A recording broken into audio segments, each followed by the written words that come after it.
I think spying did occur. Yes, I think spying did occur. Yeah. The question is whether it was adequately predicated. And I'm not suggesting it wasn't adequately predicated, but I'd need to explore that. Attorney General William Barr asserting there that spying did indeed occur against the 2016 Trump presidential campaign. But that apparently isn't the thinking of the FBI Director, Christopher Wray. Listen to what Wray constructed, saying this today before the Senate Appropriations Committee. When FBI agents conduct investigations against alleged mobsters, suspected terrorists, other criminals, do you believe that they're engaging in spying when they're following FBI investigative policies and procedures?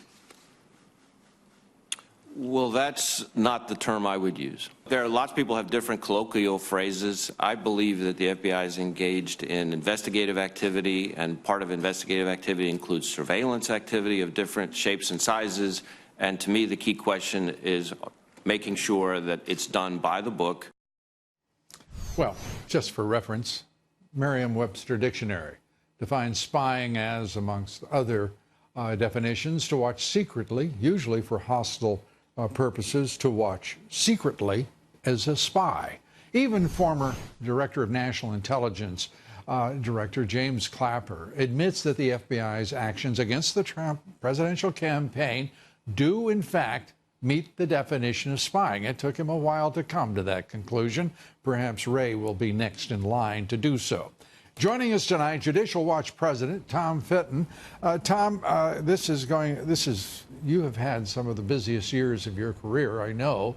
They're not letting up, are they?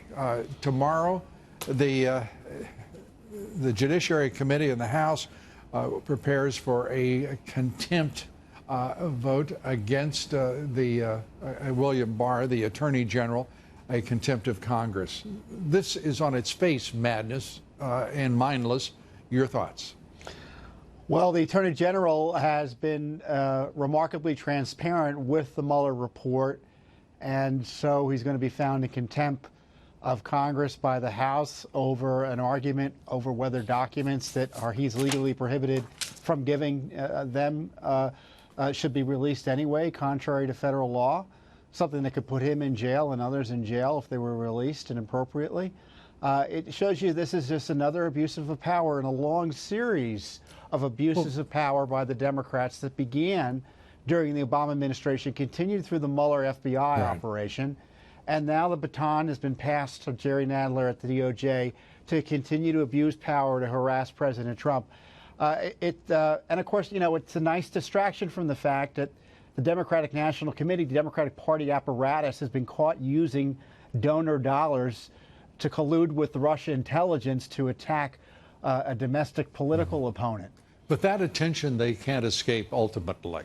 The lawmen can't be distracted. I believe that ought to be the case. And in this instance, too, with Nadler, where should the White House go with this? Where should the Attorney General go with this?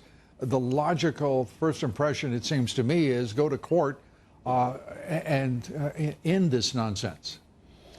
You know, typically you go to court over document fights and subpoena fights, whether the subpoenas are abusive or not. You can seek protection from the court from having to accede to them.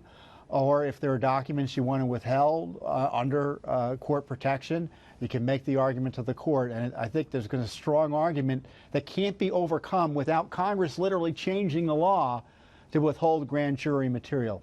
You know, we always want to see grand jury material at Judicial Watch under the Freedom of Information Act, but we can't because the law doesn't allow us to do it.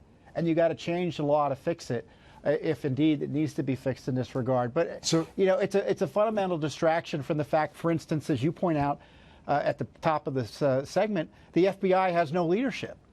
It's stunning to watch and to listen to that. That's that contempt issue there. I mean, the FBI at the same time, right now, that FBI director is running an agency who thinks no text messages of its own should be subject to the Freedom of Information Act, protecting the same gang that tried to overthrow the president through an illegal coup. So the president, again, being harassed by the Judiciary Committee, and the radical Dems that make up now the Democratic Party, what was the Democratic Party, what should the White House do? They're saying no, and it's so refreshing to hear the Attorney General, to hear the White House counsel say no, the President to say no. But where and how is this resolved in your judgment, the most likely result? Well, in a sensible world, there'd be a negotiation that would allow. We can rule that one out. But what would happen is that Congress would have to authorize litigation against the Justice Department or against the Attorney General to force compliance. And that litigation takes years. The Fast and Furious litigation, it only resulted in documents being produced to Congress. For instance, that was the contempt litigation of Eric Holder after Judicial Watch filed a FOIA lawsuit to get the documents separately. It took, and they're still fighting in the Fast and Furious litigation. So what you're saying is that we have reached a point in this republic where a clearly unlawful pursuit of a subpoena against the Attorney General of the United States results in years of litigation without resolution until every issue simply dissipates with time and becomes settled dust in history. It's the attack strategy to harass, and it's not about the Attorney General, and he's sophisticated to know this isn't about him. It's about trying to destroy President Trump, and through an assault on his Attorney General for upholding the rule of law. He released a massive amount of information. You know, I've reviewed the document. I've reviewed the report. Tom, I'm asking, where does it end? There's so much legal mumbo jumbo around this thing. It's infuriating. As long as President Trump is president, his opposition will use every tool and misuse every tool available to it to make his life miserable. Well, I can't imagine this president staying on defense. My feeling is he will soon go on the offense. Thank you so much, Tom, as always. Tom Fitton, Judicial Watch. Thank you, sir.